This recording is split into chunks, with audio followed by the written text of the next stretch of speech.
عزت‌الله مینباشیان دولتمردی که بعد از ازدواج با دختر رضاشاه نام خودشو تغییر داد. مهرداد پهلبد دومین شوهر شاهدخت شمس پهلوی و اولین وزیر فرهنگ و هنر ایران بود که در 25 اسفند 1295 به دنیا اومد. مهرداد در تهران و در خانواده موسیقیدان مینباشیان به دنیا اومد.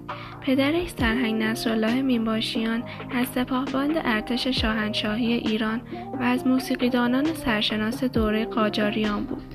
علاوه بر پدرش، عموش هم غلام حسین مینباشیان در دوره پادشاهی رضاشاه رئیس اداره موزیک شهرداری و بعد از اون رئیس هنرستان موسیقی بود. مهرداد خودش هم نوازنده ویولن و معلم موسیقی بود و تا سال 1961 به عنوان معاون در وزارت آموزش پرورش خدمت کرد.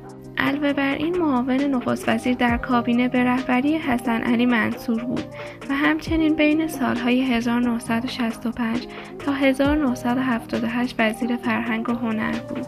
تحصیلات ابتداییش رو در تهران گذروند و بعد برای ادامه تحصیل به کالیفرنیا رفت.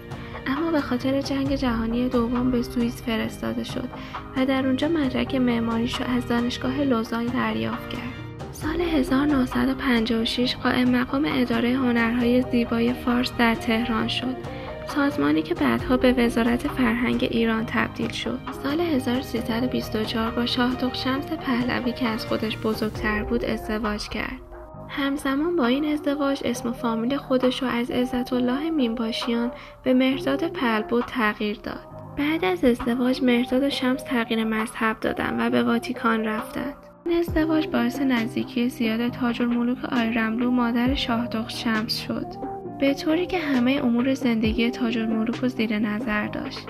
با خیزش نهضت ملی شدن نفت، تاج‌الملوک مجبور به ترک ایران و زندگی در پاریس شد و دارایی‌های تاج‌الملوک به مهرداد سپرده شد.